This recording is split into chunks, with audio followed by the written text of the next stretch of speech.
This is it. Kailangan ko na talagang umalis. Na-receive ko na ang email and kailangan ko na talaga ma-base sa Cebu for 6 months. Kung kailan talaga nakakalipat lang namin ni Earl dito sa condo at hindi pa kami tapos until now. Sumabay naman yung basing ko. I need to pack my things dahil mamayang madaling araw na yung lipad ko. And hindi ko alam kung paano ako lilipat dahil ngayon lang ako maglilipat nang wala si Daddy and wala si Kuya. Usually si Daddy, mini-make sure na yung lugar ko is safe. Chine-check niya even the fire exit, palagi yon. And si Kuya naman, kasama ko yan palagi dahil isa siya sa mga nagbibit-bit ng mga mabibigat kong bags. Ito siguro yung reason kung bakit this past few weeks after ko ma-receive yung email na kailangan ko na nga mag-transfer, medyo balisa ako. Ang dami-dami kong iniisip. Kung paano si Earl dito dahil siya lang yung mag-isang tatapos ng paglilipat namin from apartment to condo. Kung paano si Mami dahil lalo akong mapapalayo sa kanya dahil nasa Cebu na ako ngayon. Sa work naman, yung mga friends ko sa ibang lugar na base, yung iba na iwan sa Manila, and hindi ko alam kung paano ako sa Cebu dahil hindi rin ako marunong magbisaya. Sanay naman ako dati na mag-isa at LDR. Pero yung ngayon, iba. Parang ang lungkot-lungkot. Parang ang layo-layo ko kahit sa Cebu lang naman ako pupunta. At habang finifilm ko nga itong paglilipat at pag-i-empake ko, hindi pa kami nag-uusap ni Earl dahil naka-work mode siya. May tinatapos siyang meeting and hindi pa rin kami nag-uusap. Kahit mamayang gabi, aalis na ako. After ko nga i-film ang pag-i-empake ko, kailangan kong i-cut dahil naiiyak talaga ako. Hindi ko alam kung bakit sobrang lungkot ng feeling na to.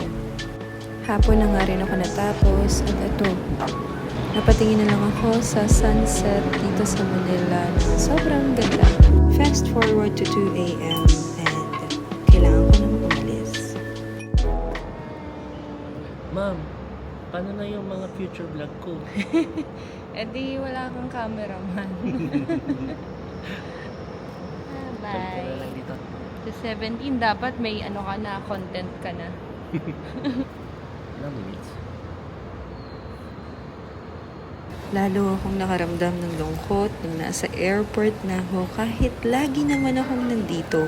Iba lang talaga yung feeling pag ikaw na yung aalis. Nakakakaba lahat. Hindi ko na alam kung anong gagawin. Buti na lang, sumama ka.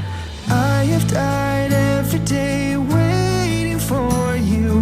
Darling, don't be afraid. I have loved you. Kasi di ko kaya mawala ka. Ay, hindi yun yung sinabi mo. Mas sweet yung sinabi mo eh. La, gawa mo lang yun, no? Chat GPT lang yun, no? Hindi mo matandaan eh. From the heart yung... Ano yung sinabi mo? Bakit mo ako sasabihin? Gusto kita makasama.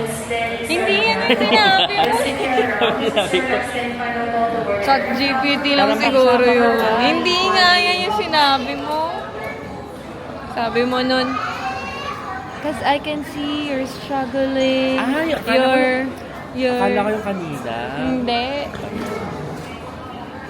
Kasi tinanong mo kanina, Na gusto ano mo. yung naisip ko. Kasi nga gusto ko masabi mo ulit yun. Ayun ba yun? Hindi Kasi mo kinikilig sinabi. ako. Hindi nga pala matanda. Akala Chat ko GPT yun. Akala ko Sabi ano ni. yung inaano mo.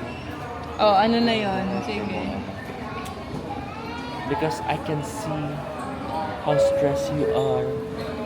May we have your attention, please? This is the final boarding The call fear for that this you flight are from flight feeling. 5J961. Parang peke na yun. Going onto the Guests are unknown requested to proceed and immediately new through place gate number with new sets of 120. people. Chat GPT, sabi Hindi niya. ah. Hindi na matandaan yung sinabi niya.